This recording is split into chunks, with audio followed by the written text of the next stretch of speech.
folks, JD here, and yes, the cars are back. So after quite a bit of time, I've decided to get a new load of cars in, starting off with this guy. This is the Luctan S912. This is apparently a 33 miles an hour car. I don't know if I believe that, but it's what the box says. So until we go out and until we've tested it, I'm going to just keep that in mind that this might be a 33 miles an hour car. So what is so special about this? As you can see, it's very stylish. Look at this. Look at the bodywork on that. It looks lovely. This paint job is beautiful. Really is nice. You've got four treaded tyres, rubber treaded tyres, and you've also got on the body here, you've got four little push pins here which you can take out, which you need to take out. Before we do that, let's flip the car over and let's have a little look. Look at this.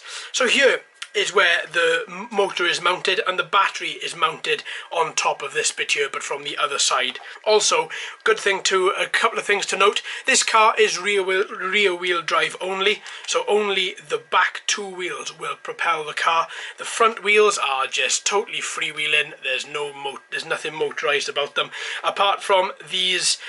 The front wheels will turn, the back wheels do not. Now, a couple of other things to mention. Look at this. The car has suspension.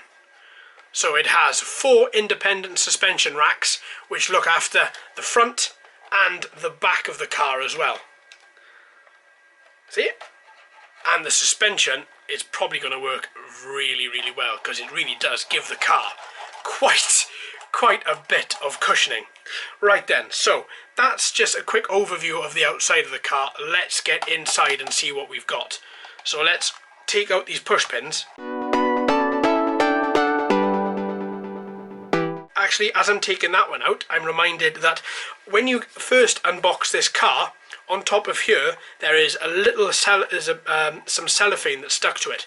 Take it off before you drive the car. This is what the body looks like. You can get interchangeable covers for this. I have not seen any, but apparently on the manufacturer's website it says that you can, so just bear that in mind if you shouldn't like the default ones that it comes with.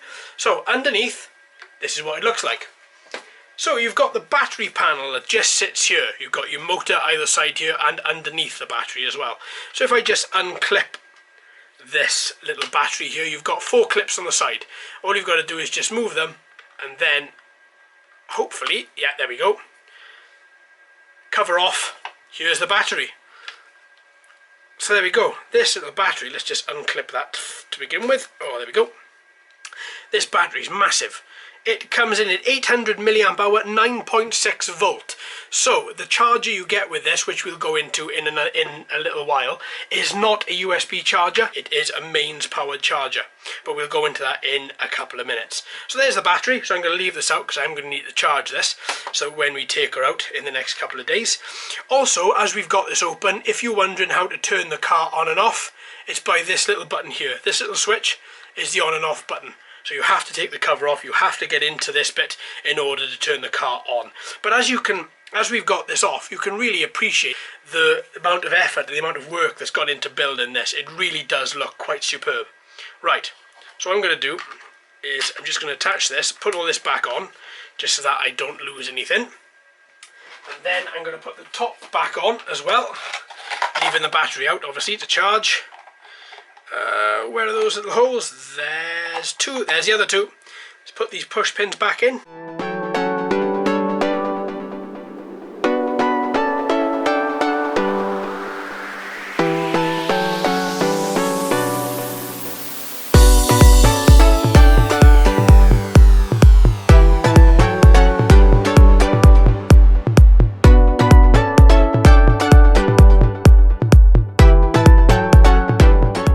Let's have a little look at the transmitter. So here is the transmitter. So the transmitter itself is quite standard. It looks a lot like a car remote control. Now with this one, as I'm sure you can see, there's a great big gaping hole here. Now the reason that there's a hole there is because there's an accessory bag that comes with this that contains this. This is your steering wheel. And all you've got to do is just pop the steering wheel inside there and push. And then you hear a click. Once you've heard that click, This is then on, and it's on securely, and that's not coming off anytime soon. So this is how you steer left and right, is just by using this steering wheel here. Accelerate, push back to go forward, push forward to reverse. On the other side of the transmitter, you've got this here. Now what this is a trim button. All I've set it as so far is, if I bring this closer, as I'm sure you can see, there is a hole. There's a dot on the center knob, and there's a dot above it. I've just lined those two up. All that will do is just ensure that when you come to use the car, it'll stick nice and true, and it isn't going to waver off in one direction more than the other. On the side of the controller, this is the on and off button. So once you turn it on, binding is automatic. So once you turn on the car first, then this, and it'll auto bind. When that transmitter light is solid, you know you're good to go. So that's the transmitter.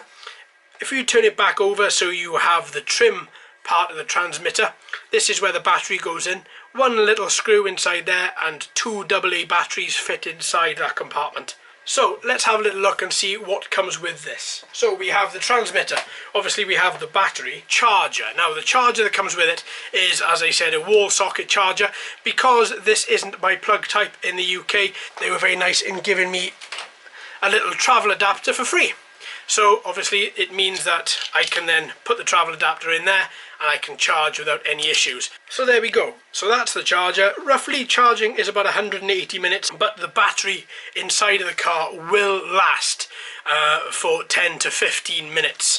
That's rated, so it's probably going to be a little bit higher than that. I would have thought about 20 minutes of flat out driving. So let's have a little look and see everything that we get. So we get the transmitter, we get the charger, we get the battery, and of course we get the racing car. So all of this together makes for one incredible package. So please folks, join me in the next couple of days when we're going to be taking this guy out and putting him through his paces. Thanks ever so much for watching. I've been JD, you've been fantastic as always. If you haven't already, please subscribe. Hello and welcome to all the new subscribers. I hope you're enjoying the channel. So until next time, my friends, happy racing.